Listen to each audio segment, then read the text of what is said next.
This is the last of the chicken coloring.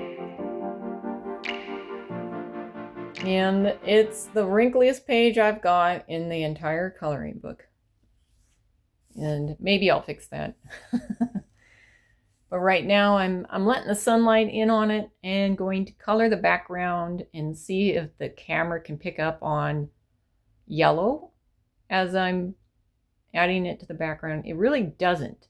The camera has a lot of problems, my cell phone. So I'm just going to go over it and give it a warm yellow background. And then eventually iron this thing flat on a hard surface because it didn't do well on the fabric ironing board. So it definitely needs a more sturdy surface. So I'm just working on a little bit of yellow. And just so it doesn't look like a yellow background, I'm going to add a little bit of orange and the purple and teal in different places. But when I pull back from the image, it's still going to look like the background. It's basically relatively white compared to everything else, even though I'm adding only colors to the background. I'm not going to leave anything white on the background.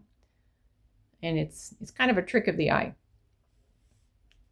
So one of those little things you learn as an artist.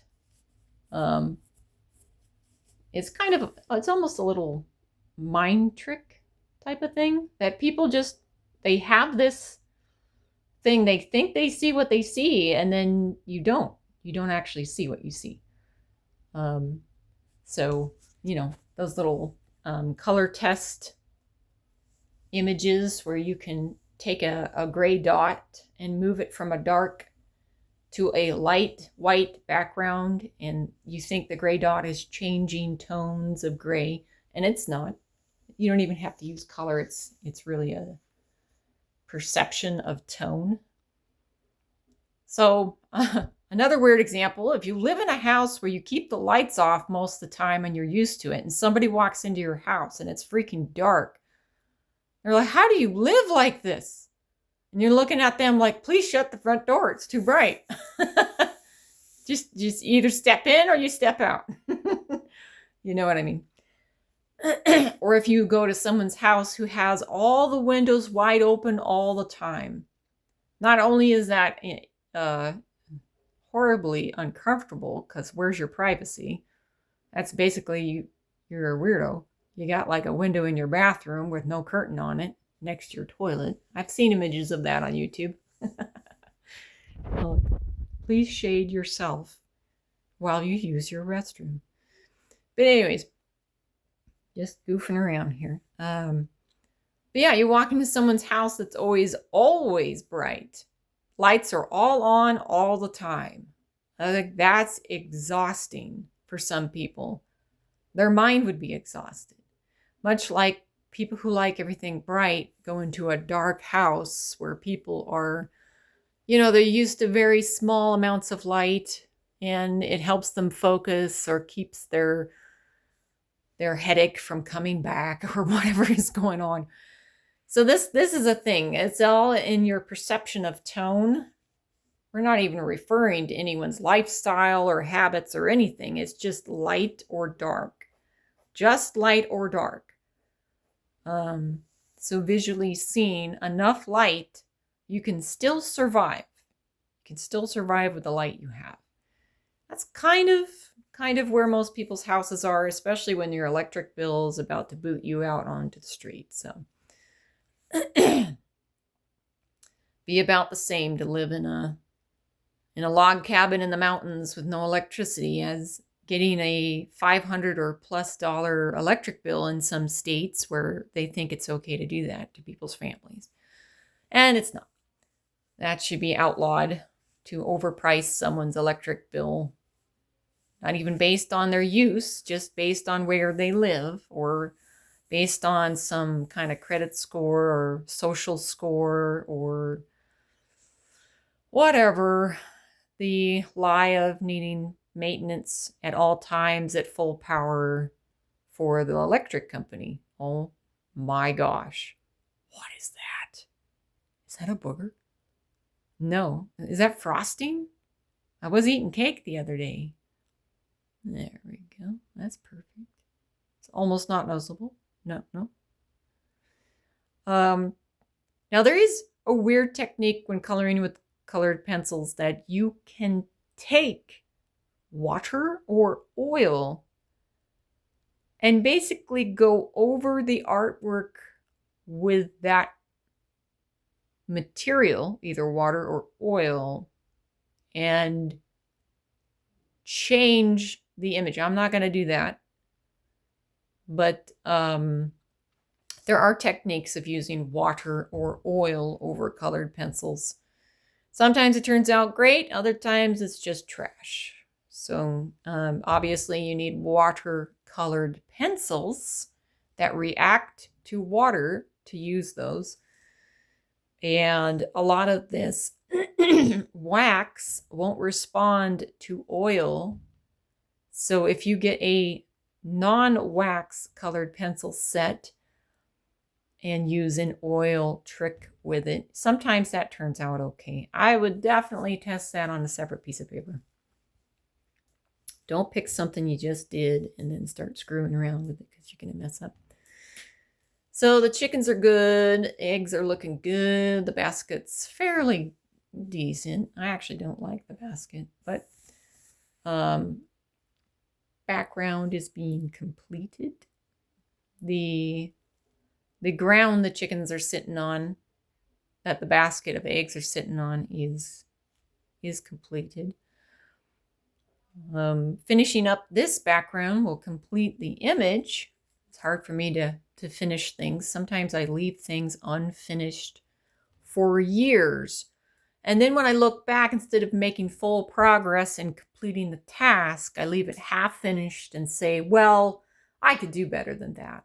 And then I don't complete the exercise, the mental workout of completing the art project. And then I don't pass go and learn what I needed to from that project.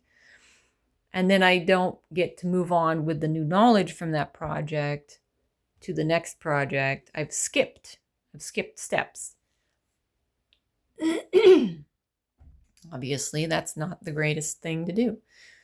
So I've added violet, or what I would call purple, even though violet is a bluish color.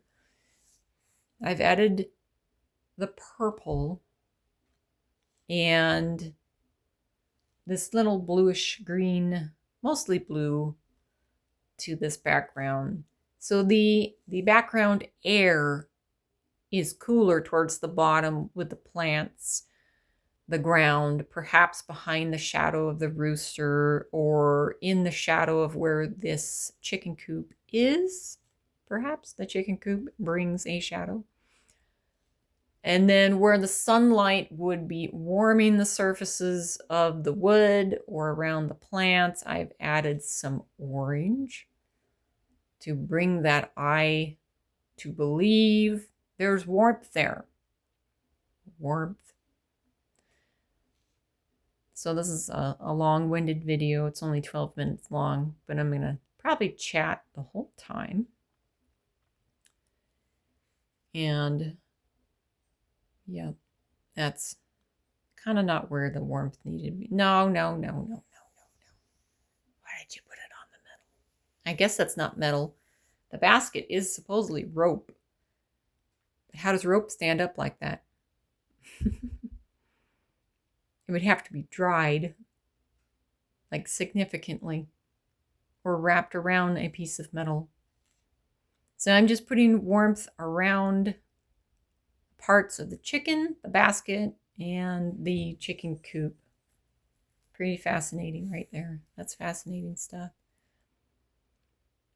Now, if I had to go over this again, which I'm quitting after this background right here on that.